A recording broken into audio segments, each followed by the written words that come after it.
Geography की online classes में आपका स्वागत है। हम चैप्टर नंबर 3 पर चल रहे थे और चैप्टर नंबर 3 में हमने जनसंख्या वृद्धि पर चर्चा के लिए अगला टॉपिक था। उससे पहले हमने जनसंख्या वितरण, जनसंख्या घनत्व के बारे में चर्चा की। आज हम जनसंख्या वृद्धि के बारे में चर्चा करेंगे कि विश्व में जनसंख्या वृद्धि किस प्रकार है, जनसंख्या वृद्धि के कारण क्या है, परिणाम क्या है, इसके संदर्भ में चर्चा करेंगे। तो हमारा जो पॉइंट है आज का वो है जनसंख्या वृद्धि। देखिए, जनसंख्या वृद्धि के बारे में चैप्टर नंबर 3 शुरू किया गया था, उसमें बताया गया था कि जनसंख्या वृद्धि क्या है। तो उसमें बताया गया था कि एक निश्चित क्षेत्र में लोगों की संख्या में आया हुआ जो परिवर्तन है, हो सकता है नकारात्मक हो सकता है सकारात्मक हो। दोनों प्रकार का परिवर्तन हो सकता है और दोनों ही प्रकार के परिवर्तन में जो परिणाम होगा वो होगा वृद्धि। उन दोनों में ही जो परिणाम होगा वृद्धि, ऋणात्मक और या धनात्मक। तो हम जनसंख्या वृद्धि की परिभाषा इस प्रकार दे सकते हैं, किसी भौगोलिक क्षेत्र में निवास करने वाले जनसंख्या के आकार में एक निश्चित समय अवधि में होने वाले बढ़ोतरी को जनसंख्या वृद्धि कहा जाता है। देखिए, ऋणात्मक और धनात्मक जो परिवर्तन हुआ है यहाँ पर, ये निश्चित समय के अंतर्गत होगा। समय कैसा होगा? निश्चित होगा इसका, और निश्चित समय में जब वहां पर परिवर्तन हुआ है उसी के अंतर्गत जनसंख्या वृद्धि कहा है। एक बार पुनः फिर रिपीट कर रहा हूं, जनसंख्या वृद्धि की जो डेफिनेशन है, किसी भौगोलिक क्षेत्र में निवास करने वाले लोगों की जो जनसंख्या है उसके आकार में एक निश्चित समय अवधि में होने वाली बढ़ोतरी को जनसंख्या वृद्धि कहा जाता है। और है विश्व में जनसंख्या वृद्धि कि विश्व में किस प्रकार जनसंख्या वृद्धि हुई है शुरुआत से अब तक। तो प्रारंभ में मानव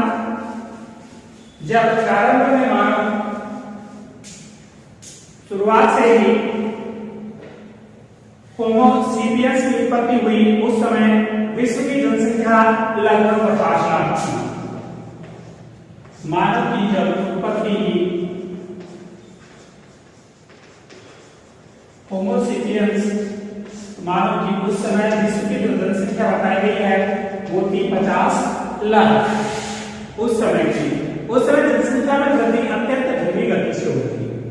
इस समय की बात की जाए, इस समय जो जनसंख्या वृद्धि थी वो अत्यंत धीमी गति से चल रही थी। और उसका कारण क्या था कि उस समय जो बीमारियां हैं वो अत्यंत प्राकृतिक आपदाएं या ऐसी कुछ होती थी, उत्पत्ति भी इतनी थी। अर्थात यूं कहें कि उस समय की मरने वालों की संख्या भी अधिक थी और जन्म लेने वालों की संख्या भी अधिक थी। लेकिन दोनों का जो अनुपात था, उसमें मरने वालों की जो जनसंख्या वो अधिक थी, किससे? जन्म दर से। अर्थात इस समय मरने वालों की संख्या तो अधिक थी और जन्म लेने वालों की संख्या कम थी। इसलिए इस समय जो जनसंख्या वृद्धि है वो धीमी गति से थी। 20,000 वर्ष पूर्व जब मानव पशुपालन प्रारंभ किया, मानव ने जब पशुओं को पालना शुरू किया, उस समय जनसंख्या वृद्धि का दौर प्रारंभ हुआ। अर्थात उस समय मानव है जो स्थायी रूप से निवास करने लग गया था। पशुपालन और कृषि जब से करना प्रारंभ किया, उसने जमीन से क्या किया कि स्थायी एक क्षेत्र में निवास करने लग गया। 15,000 वर्ष पूर्व मानव ने कृषि कार्य प्रारंभ किया, तब खाद्य आपूर्ति निश्चित हुई और पर्याप्त पोषण प्राप्त होने लगा। 15,000 वर्ष पूर्व मानव ने कृषि करना प्रारंभ किया और जब से उन्होंने खाद्य आपूर्ति है वो बराबर या आसानी से पर्याप्त रूप से उपलब्ध होने लगी। और जब से जनसंख्या वृद्धि में अत्यधिक वृद्धि हुई, 1650 ईस्वी में कुल जनसंख्या 55 करोड़ थी। 1600 में जनसंख्या 55 करोड़ थी। 1650 में विश्व की कुल जनसंख्या 1650 में विश्व की कुल जनसंख्या है 55 करोड़ थी। और 1850 में बढ़कर यह 100 करोड़ हो गई, क्रम से बढ़ती गई और 1850 में बढ़ते बढ़ते 100 करोड़ हो गई, निरंतर बढ़ती रही। 1850 में 100 करोड़, 1930 में आते आते जनसंख्या है वो 200 करोड़ हो गई।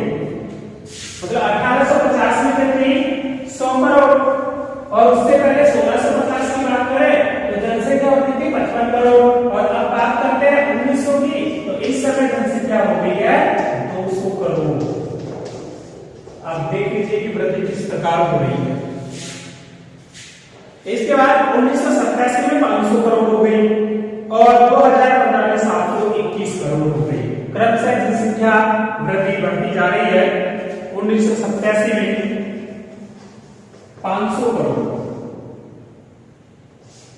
और 2001 में है, सॉरी 2015 में 715 करोड़,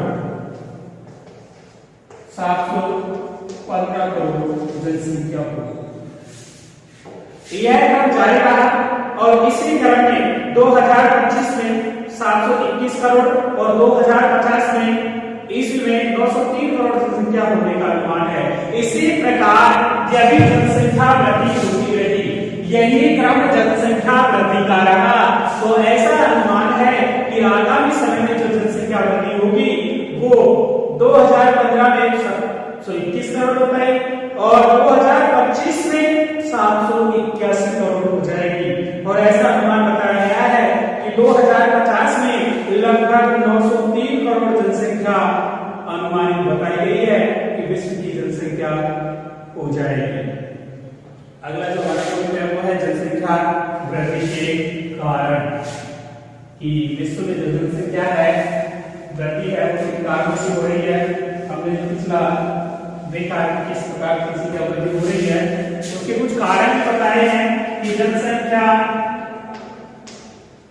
वृद्धि के कारण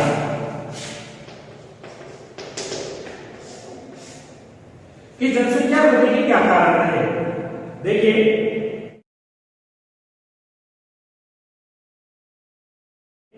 जनसंख्या के मुख्य जो कारण बताए गए हैं उनमें मुख्य रूप से मृत्यु दर में गिरावट। देखिए हम शुरुआत में जब बात कर रहे थे कि जनसंख्या वृद्धि की इस तरह धीमी गति रही, तो धीमी गति में क्या रहा कि मृत्यु दर क्या थी, अधिक थी, और जन्म दर क्या थी, कम थी। अब क्या हुआ कि जनसंख्या वृद्धि होने लगी और जनसंख्या वृद्धि होने का मुख्य कारण रहा कि हमारी जो मृत्यु दर थी, पहले की जो मृत्यु दर थी वो क्या हो गई, कम हो गई। जन्म दर तो मान लीजिए वही है, लेकिन मृत्यु दर में क्या आई, गिरावट आई, और मृत्यु दर में गिरावट आने से जो हमारी जनसंख्या है उसमें क्या होने लगी, वृद्धि होने लगी। क्योंकि पहले मरने वालों की संख्या मान के चलते हैं एक वर्ष में 50,000 थी, और अब मरने वालों की संख्या एक वर्ष में, एक उदाहरण दिया है उसके अनुसार अब मरने वालों की संख्या 20,000 हो गई। तो जनसंख्या में जो 20,000 है उसकी क्या हुई, वृद्धि हुई यहाँ पर। तो मृत्यु दर में गिरावट होने के कारण भी जनसंख्या में वृद्धि हुई। तो पहला कारण रहा मृत्यु दर में गिरावट। विगत कुछ वर्षों में वैज्ञानिक उपलब्धि और स्वास्थ्य चिकित्सा सुविधाओं के विस्तार के कारण इस प्रकार की जो गिरावट में कमी हुई है। और खाद्य आपूर्ति की निश्चित आपूर्ति, दूसरा है खाद्य आपूर्ति की निश्चित आपूर्ति। देखिए प्रारंभ में जब बात कर रहे थे तो हम कह रहे थे कि मानव इकाई रूप से निवास करने लगा और कृषि करने लगा। कृषि के साथ क्या किया उसने, जो अपनी खाद्य आपूर्ति की फसलें उगाना प्रारंभ कर दिया, और जब इस प्रकार की खाद्य आपूर्ति की पूर्ति होने लगी तो धीरे धीरे जनसंख्या क्या होने लगी, अधिक बढ़ने लगी। और अधिक बढ़ने के परिणाम स्वरूप क्या हुआ कि जो खाद्य पदार्थ है एक स्थान से दूसरे स्थान पर परिवहन के माध्यम से अन्य संसाधनों द्वारा पहुंचाए जाने लगे, जिससे मृत्यु दर जैसे भूखमरी में गिरावट आई, और इसी के परिणाम स्वरूप जनसंख्या में क्या हुई, वृद्धि हुई। अगर औद्योगिक विकास, औद्योगिक विकास के कारण जनसंख्या में निरंतर वृद्धि हुई है कि औद्योगिकों का विकास, अर्थात जो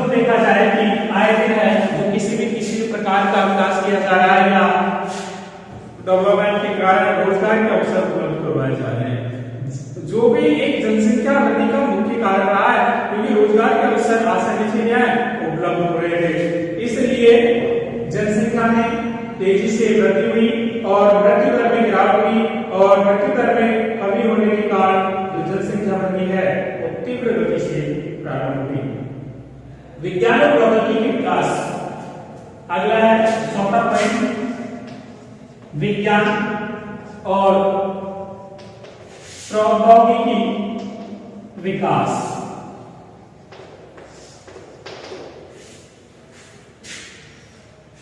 विज्ञान और प्रौद्योगिकी ने मशीनों यंत्रों द्वारा कृषि और औद्योगिक उत्पादन में वृद्धि करके महामारी और संक्रमण के विरुद्ध चिकित्सा सुविधा करवाकर जनसंख्या वृद्धि में सहायता की है।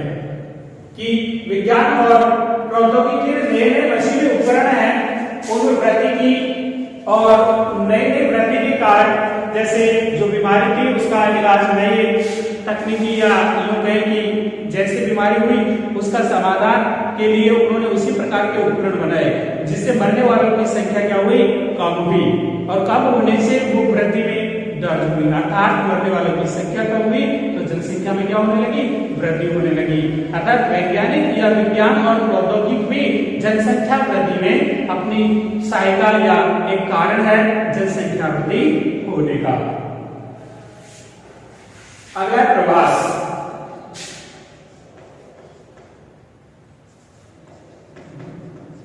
देखिए प्रवास की जनसंख्या वृद्धि का एक कारण है। एक स्थान से दूसरे स्थान पर जाना, एक स्थान से दूसरे स्थान पर जाना प्रवास कहलाता है। जैसे मान के चलिए कि कोई व्यक्ति किसी गांव में निवास करता है कि रोजगार की तलाश में वो दिल्ली चला गया और दिल्ली जाने के फलस्वरूप ये रोजगार की तलाश में गया, 1 साल 2 साल 3 साल तक काम किया, उसके बाद में अपने परिवार के साथ स्थायी रूप से यही निवास करने लग गया। क्रम यही जारी रहा, यहाँ पर औद्योगिक धंधे या रोजगार के साधन उपलब्ध है, इसलिए यहाँ पर जनसंख्या क्या हुई बढ़ती गई, अर्थात इनके जैसे ही यहाँ पर आते गए और एक दिन ऐसा आया कि यहाँ पर जो वृद्धि है अर्थात लोगों की संख्या में क्या होने लगी वृद्धि होने लगी। परिणाम स्वरूप प्रवास ही जनसंख्या वृद्धि का कारण है। और आगे है अधिक जनसंख्या वृद्धि के कारण उत्पन्न समस्याएं। ये तो जनसंख्या वृद्धि के कारण की बहुत कौन से कारण रहे हैं जनसंख्या वृद्धि के। अब है कि उत्पन्न समस्याएं कि जनसंख्या वृद्धि से कौन कौन सी समस्याएं उत्पन्न होती हैं या उत्पन्न हो जाती हैं। तो अत्यंत तीव्र वृद्धि, सीमित संसाधन, वितरण से केंद्र, बिना बसे भागों से निराश, प्राकृतिक और मानवीय प्रतिबंध। अत्यंत तीव्र वृद्धि हुई अर्थात जनसंख्या वृद्धि के कारण या उससे उत्पन्न जो समस्याएं यो उत्पन्न समस्या अत्यधिक तीव्र वृद्धि हुई है। किसी भी संसाधन या लगाया जाए जैसे बेरोजगारी है, जनसंख्या वृद्धि के कारण तीव्र वृद्धि हुई है। एक समस्या है जनसंख्या वृद्धि की, इससे समस्या उत्पन्न हुई कि जनसंख्या वृद्धि हुई, उससे रोजगार के साधन है जो क्या हुए कम होने लगे और कम होने के कारण लोगों की जो रोजगार के साधन उपलब्ध नहीं हो पा रहे और उपलब्ध नहीं हो पा रहे तो उनको जो जीवन स्तर है वो नीचे गिरता जा रहा है। उचित जो संसाधन है या उचित जो सुविधाएं हैं उनको नहीं मिल पा रही है और नहीं मिल पाने के कारण वो गरीबी स्थिति में चले जाते हैं। दूसरा सीमित संसाधन, हमारे पास संसाधन कैसे हैं सीमित हैं।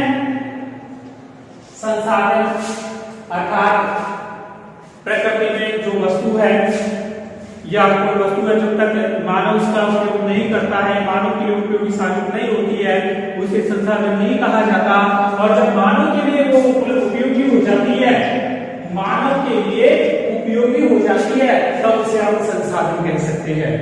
अर्थात संसाधन जैसे मानव एक संसाधन है, कृषि है, मिट्टी है, पेड़ है, ये सारे क्या है संसाधन है। मानव इनसे अपनी आवश्यकताओं की पूर्ति करता है, अपने विवेक से काम करके, अपने विवेक को काम लेके अपनी आवश्यकताओं की पूर्ति करता है। तो संसाधन है, पेट्रोल है, डीजल है, कोयला है, सारे क्या सीमित है।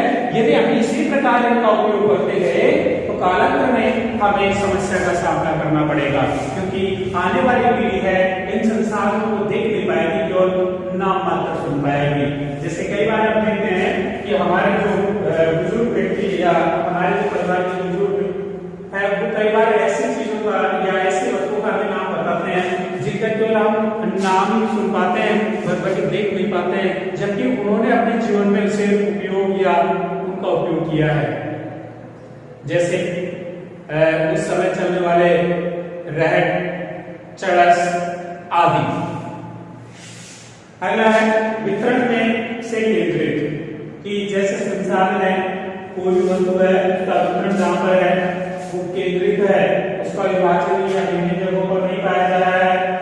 ये भी एक समस्या है कि कई क्षेत्रों में जो संसाधन है या मिल रहे हैं उनका सीमित मात्रा में केंद्रित है, अन्य स्थानों पर नहीं पाया जाता है।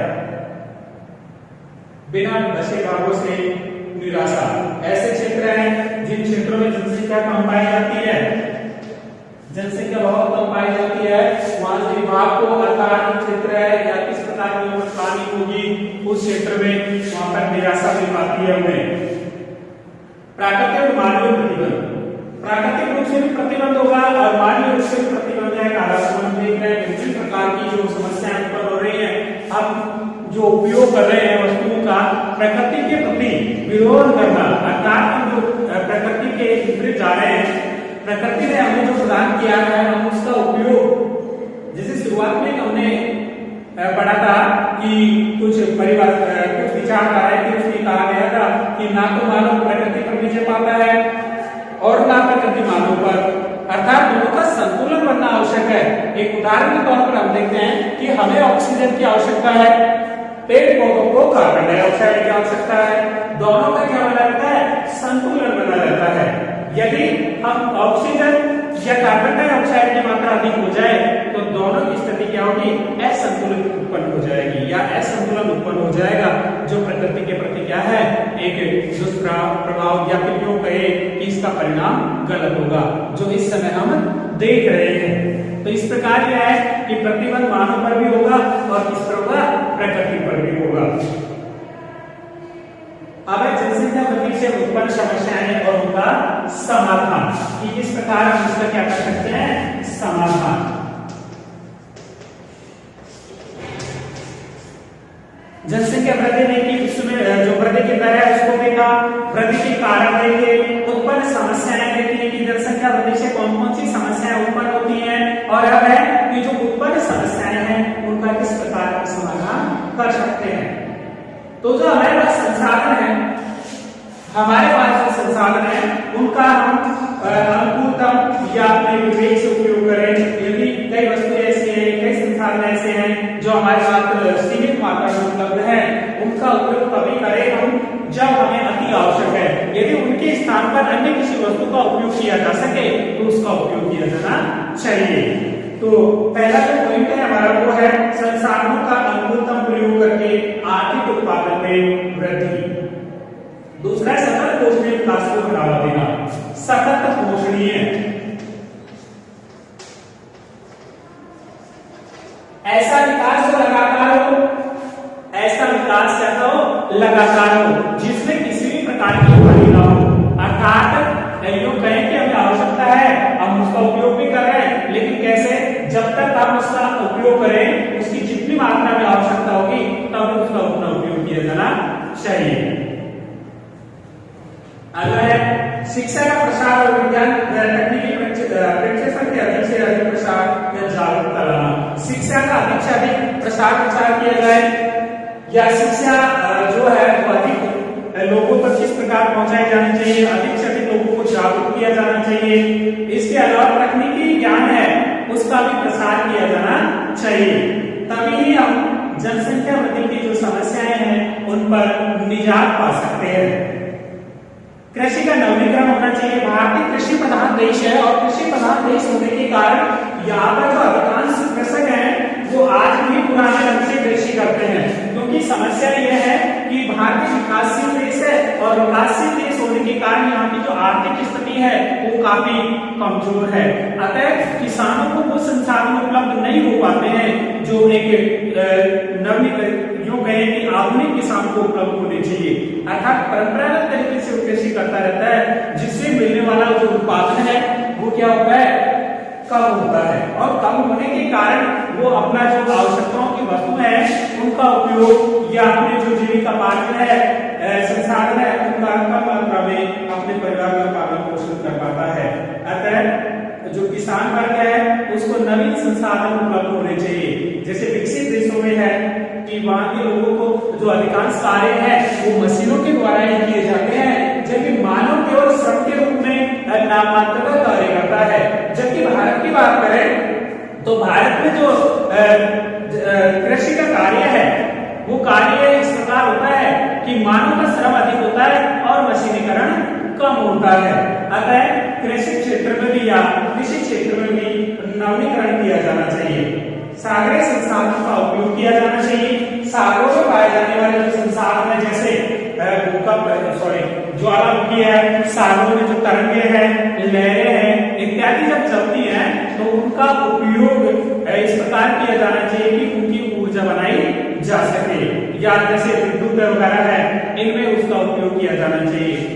इसके अलावा जनसंख्या का अल्पवसित क्षेत्रों में प्रवास होना चाहिए। अर्थात जो जनसंख्या है उसका उन क्षेत्रों में बसाव या प्रवास होना चाहिए जहां पर जनसंख्या क्या पाई जाती है, कम है या न के बराबर पाई जाती है, वहां पर जनसंख्या का प्रवास होना चाहिए। अर्थात कुछ स्थानों पर सरकार द्वारा नए नए कस्बे या की योजना के आधार पर उन क्षेत्रों में एक बसावट या जो गरीब लोग हैं या यूं कहें कि जो जिनके पास आवास की सुविधा नहीं है उन क्षेत्रों में आवास की सुविधा उपलब्ध कराकर उनको बसाने का कार्य करें। देश से विवाह परिवार नियोजन अपनाना। जनसंख्या वृद्धि में जो समस्या थी उसमें समाधान ये आ गया है कि विवाह की आयु में देरी हो, जैसे सरकार द्वारा या बताया गया है 21 वर्ष और 18 वर्ष। लेकिन आज भी बाहर के ग्रामीण क्षेत्र होने के साथ साथ यहाँ पर अशिक्षा भी पाई जाती है, अशिक्षित भी काफी लोग हैं। अर्थात इस संदर्भ में जो यहाँ पर विवाह की आयु है या बाल विवाह की संख्या अधिक पाई जाती है, जो मुख्य कारण रहता है जनसंख्या वृद्धि का। इससे विवाह में देरी और परिवार में जो संसाधन है उनका उपयोग करना चाहिए, जिससे जनसंख्या वृद्धि को रोका जा सके या इस पर निजात पाई जा सके। आगे की चर्चा